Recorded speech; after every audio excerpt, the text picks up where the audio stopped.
रहस्यमयी गांव रवि और मनोज एक एडवेंचर ब्लॉग चलाते थे। वे गुमशुदा जगहों और रहस्यमयी कहानियों को एक्सप्लोर करते थे।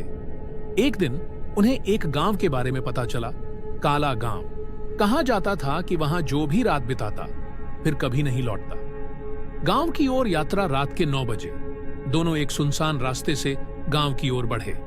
रास्ते में कोई नहीं था, ना इंसान ना जानवर। घना कोहरा पूरे माहौल को और डरावना बना रहा था। गांव में घुसते ही अजीब सी खामोशी छा गई। कोई रोशनी नहीं, कोई आवाज नहीं, लेकिन कुछ झोपड़ियों के बाहर मिट्टी के दिए जल रहे थे। कोई तो रहता होगा यहां, मनोज ने कहा।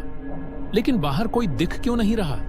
रवि ने जवाब दिया, अजीब घटनाएं। जैसे ही वे गांव के अंदर गए, एक बूढ़ी औरत एक दरवाजे पर बैठी दिखी। तुम यहां क्यों आए हो? उसकी आवाज में कंपन था। बस थोड़ी देर रुकेंगे और सुबह चले जाएंगे, रवि ने कहा। बूढ़ी औरत ने ठंडी सांस ली। अगर सुबह देखनी है तो अभी के अभी भाग जाओ।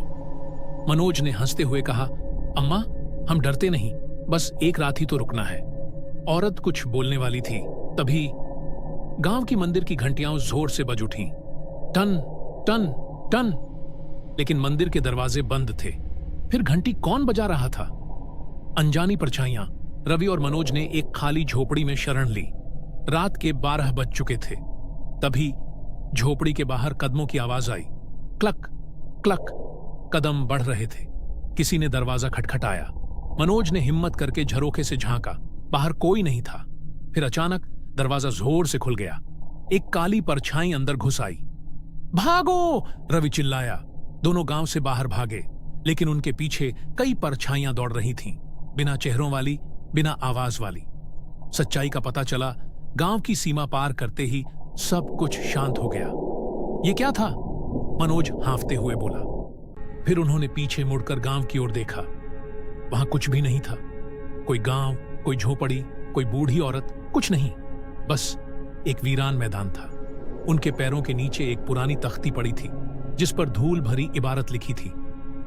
यह गांव 100 साल पहले जलकर खाक हो गया था। यहां कोई नहीं रहता। रवि और मनोज की आंखें फटी रह गईं। वे जिस गांव में रात बिताने गए थे, वो तो 100 साल पहले ही मिट चुका था।